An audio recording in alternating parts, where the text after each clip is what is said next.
श्री स्वामी समर्थ मित्रांनो, आपल्या स्वामी सेवा चॅनलवरती तुमचे मनापासून स्वागत आहे.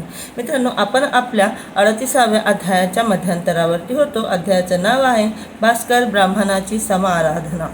इथे आपण आलो होतो की स्वामी साक्षात इतर ब्राह्मणांना म्हणतात की तुम्हीही इथं जेवणार आहात, तुम्ही कुठे जायचं नाही आहे, तुम्ही स्नान वगैरे करून जेवायला इथे तुम्हाला उपस्थित राहायचं आहे. चला आता पुढे वळू.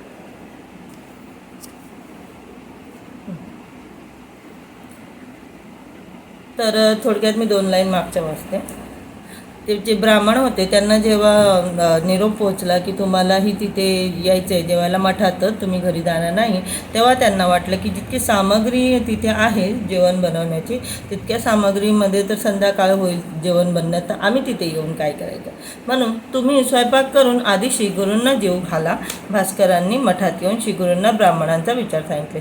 तर ते जे ब्राह्मण होते ते बोलतात भास्कर ब्राह्मणांना की तुम्ही पहिले जेवण बनवा आणि तुम्ही श्रीगुरूंना जेवू घाला आणि नंतर आम्ही जेवतो. तर हा निरोप घेऊन पुन्हा एकदा भास्कर ब्राह्मण ते श्रीगुरूंकडे गेले. त्यांनी त्यांना सांगितलं की ब्राह्मणांनी असा निरोप दिलेला आहे, मी त्या सर्वांना पंक्तीला घेऊनच जेवणार आहे आणि तुम्ही आम्हाला वाढायचे आहे. ते ऐकून ते विचारात पडले. 2-3 माणसांना पुरेल एवढ्या स्वयंपाकामध्ये हा मोठा ब्रह्मसमाज कसा जेवणार याचीच त्यांना चिंता वाटू लागली. पण श्रीगुरू आपले सत्व राखतील अशी त्यांची दृढ श्रद्धा होती. त्यांच्या स्वतःच्याही मनामध्ये प्रश्न होते की माझ्याकडे इतकं साहित्य आणि मी इतक्या लोकांना कसं जेवू घालू. पण त्यांना एक गोष्ट माहिती होती की श्रीगुरू साक्षात इथे बसलेले आहेत, ते नक्कीच माझी लाज ठेवतील. मग श्रीगुरूंनी शिष्यांना पाठवून त्या सर्व ब्राह्मणांना मठात बोलवून घेतले. त्यांना 4000 पत्रवाळी तयार करायला सांगितल्या. मग त्यांच्याच आज्ञेने भास्करांनी सर्व ब्राह्मणांना सहकुटुंब जेवायचे आमंत्रण दिले.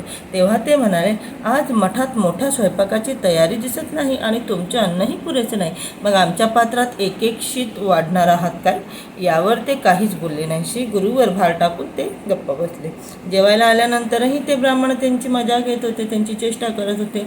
इथे तुम्ही 4000 पत्रवाळ्या वाढताय, तर इथे तुमच्याकडे तितकं साहित्य नाही आहे, तितकं जेवण बनलेलं नाही आहे, तुम्ही काय आम्हाला एक शीत देणार आहात का भाताचा. तरीही ब्राह्मण जे भास्कर ब्राह्मण होते त्यांनी काहीही उत्तर न देता त्यांनी सर्व भार आपला श्रीगुरूंवरती सोडून ते गप्प राहिले. त्यानंतर त्यांनी श्रीगुरूंची भक्तिभावाने पूजा केली. मग त्यांच्या आज्ञेनुसार स्वयंपाकाची सर्व भांडी त्यांच्या सन्मुख आणून ठेवली. श्रीगुरूंनी त्यांना स्वतःचे वस्त्र दिले आणि त्या वस्त्राने भांड्यावर आच्छादन घालण्यास सांगितले. त्यांनी तसे केल्यावर श्रीगुरूंनी अभिमंत्रित जलाने त्या भांड्यावर प्रोक्षण केले. मग ते भास्करांना म्हणाले, पत्रावळी मांडलेल्या आहेत, आता वाढायला घ्या. हे वस्त्र काढून टाकू नका, हे किंचित बाजूला सरकवून त्या पात्रातील अन्न दुसऱ्या पात्रामध्ये काढून घ्या आणि मगच वाढा. जे वस्त्र श्रीगुरूंनी त्या पात्रांवरती टाकलेले होते, जेवणाचे भांडे ज्याच्यामध्ये त्यांनी अन्न ठेवलेलं होतं, तर त्यांनी सांगितलं की हे वस्त्र तुम्ही काढायचं नाही, यातनं फक्त तुम्हाला घेऊन दुसऱ्या भांड्यात घ्या आणि मग त्यांना वाढा, पण त्याच्यावरचं हे जे वस्त्र आहे जे मी टाकले ते काढायचं नाही. त्याचप्रमाणे त्यांनी एक पत्रवाळीवर अन्न वाढण्यास प्रारंभ केला. श्रीगुरूंनी आणखी काही ब्राह्मणांना वाढण्याचे काम सांगितले. तेव्हा तीही भराभर वाढू लागली.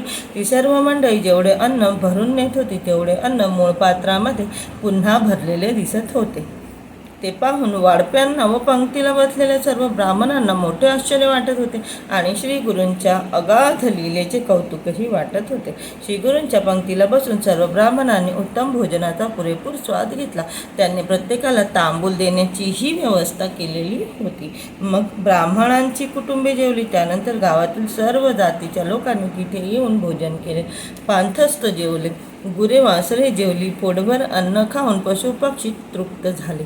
त्या दिवशी गाणगापुरात कोणीही उपाशी राहिला नाही, तरीही ती पात्रे तशीच भरलेली होती. त्यानंतर श्रीगुरूंनी वस्त्र काढून घेतले आणि पात्रातील अन्न जलचरांना घालण्यास सांगितलं. भास्करांचा आनंद काय वर्णन करावा. त्यांनी श्रीगुरूंना कृतज्ञतेने नमस्कार केला, त्यांची स्तुती केली. श्रीगुरूंनी त्यांना तुमचे दारिद्र्य दूर होईल, तुमचे पुत्र पौत्र सुखी होतील असा उत्तम आशीर्वाद दिला. या घटनेमुळे श्रीगुरूंची सर्वत्र मोठी कीर्ती झाली. मित्रांनो, आपला हा अध्याय इथे संपत आहे. अध्याय आवडला असेल लाईक करा, शेअर करा, फॉलो करा, कमेंट करा. यूट्यूबवर बघत असाल तर प्लीज सबस्क्राईब करा. श्री स्वामी समर्थ.